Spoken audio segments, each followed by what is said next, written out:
Ev mətbəxindən milyonlarla dollarlıq imperiyaya qədər. Rabia Boslinin çörək sexinin hekayəsi. Salam dostlar. Bu gün sizə çox sadə, ağlamadan, yellənmədən və uğursuzluqdan danışmayacağam. Sadəcə, adi bir Pakistanlı evdar qadının hobbisini gözəl bir işə çevirməsi. Bu, bani çörəkçisinin sahibi Rabia Boslinin hekayəsidir. O, 2016-cı ildə Karachidə kiçik bir mətbəxdən başladı. Bugün onun 20-dən çox gözəl filialı var, milyonlarla rupi gəliri var və milyonlarla insanın sevimli tort dükanıdır.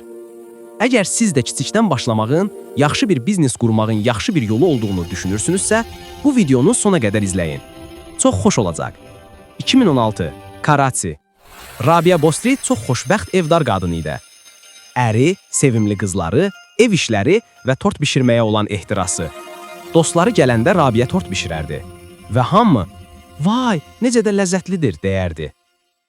Bir gün qəfildən düşündü. Bəlkə bu hobbini bir biznesə çevirməliyəm.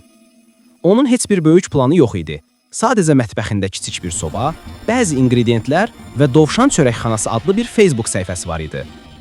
İlk sifarişi qonşusunun oğlunun ad günü idi və o tort bişirdi. İnsanlar dadanda hamı dedi, "Rabia, bu çox dadlıdır." Və beləliklə sifarişlər gəlməyə başladı. Əvvəlcə 1 və ya 2, sonra 10 və ya 15, sonra hər gün onlarla. Rabia gecələr tort bişirirdi. Əri və qızları da ona hobbisində kömək edirdilər. O, Karachinin isti havasında belə gülümsəyərək tortları motosikletində özü çatdırırdı. İnsanlar soruşurdular, "Bu dovşan nədir?" Rabia gülüb deyirdi, "Sadəcə mənim kiçik xoşbəxtlik dükanım." 2017-2018-ci illərdə Dovşan sosial mediada çox məşhurlaşdı. Hamı deyirdi, "Bu tort evdə bişirilən tort qədər dadlıdır. O qədər dadlıdır." Uğur amma kiçik çətinliklər var idi. Mətbəx kiçik idi, sifarişlər artdı. Bir dəfə bayramlarında çoxlu sifariş gəldi. Soba biraz yavaşladı. Amma Rabia təslim olmadı.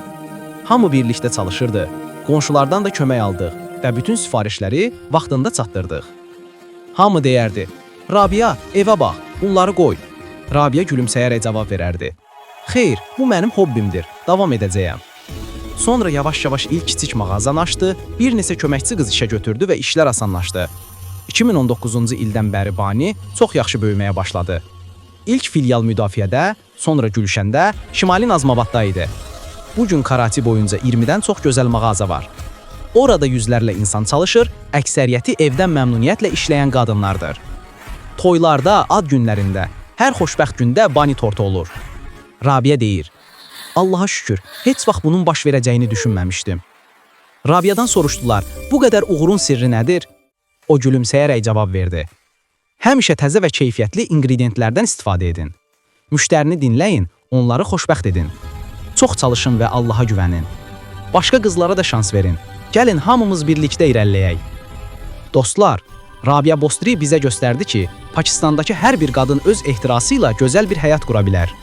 Sadəcə ehtirası ürəyinizdə saxlayın. Çox çalışın və həmişə Allaha şükür edin. Növbəti tortunuzu Banisdən sifariş etməyi unutmayın. Videonu bəyəndinizsə, bəyənin, paylaşın və şərhlərdə ən sevimli tortunuz hansıdır? Abunə olun. Növbəti hekayə tezliklə gələcək. Allah sizi qorusun və xoşbəxt qalın. Love.